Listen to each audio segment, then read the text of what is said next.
Hi there, welcome back to Godivation, the podcast that unpacks ancient wisdom without religious pressure, and it turns into something useful for you for everyday life. My name is Heidi, and today's topic is one that hits closer to home than we realize, and that is the words we speak to others and also to ourselves. So it's not about being nice or positive. Words carry weight. They shape reality. There's a reason that Bible verse says, life and death are in the power of the tongue. So let's dive in.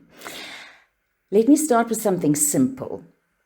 Have you ever had someone say something to you, maybe years ago, and it still echoes in your head today?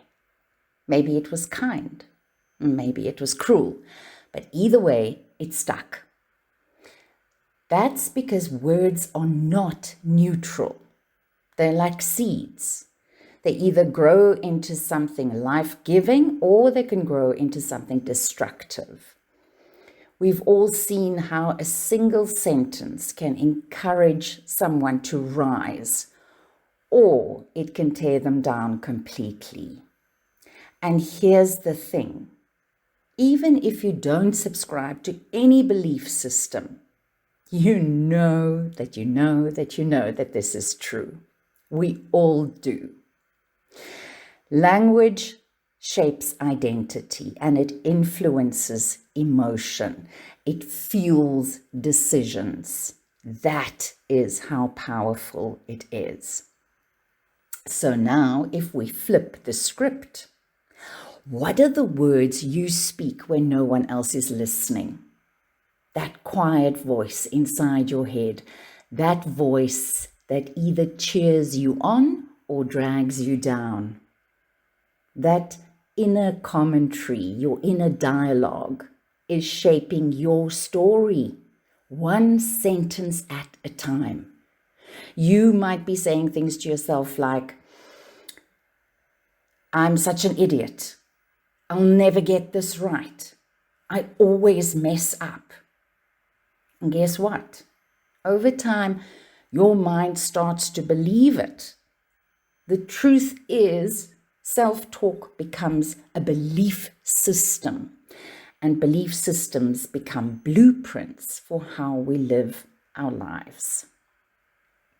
So here's something worth considering, regardless of your spiritual background. In the biblical creation story, God spoke the world into existence. Now, whether you take that literally, symbolically, or not at all, the idea is the powerful thing. Words create. Think about that in your own life.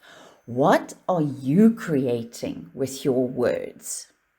Are you building bridges or are you building walls?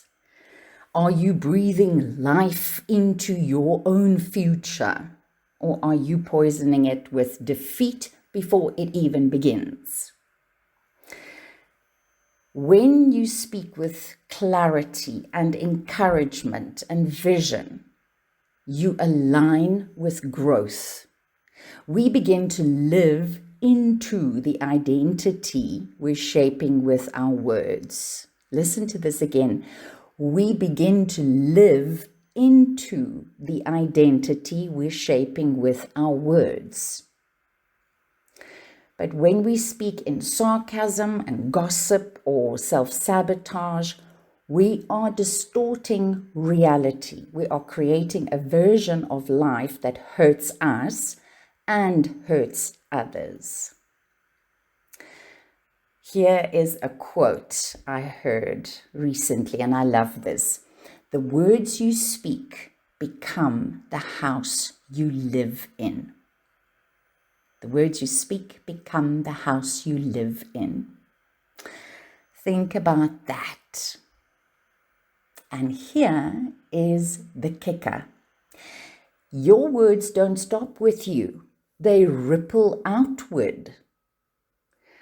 A passing comment to your partner or your child or your colleague. It all lands somewhere. It plants something. So here is the takeaway for today. Whether you believe in God or the universe or the science of the brain, your words matter. Speak life, speak hope, speak vision, and do it especially when it feels hard. Thank you for joining me on this episode of Godivation. If something here resonated with you, take a second to share it with someone who might need it. And if you're feeling brave, drop a comment. Please, what words do you need to stop repeating to yourself? Until next time, watch your mouth and use it wisely. Mooi bly.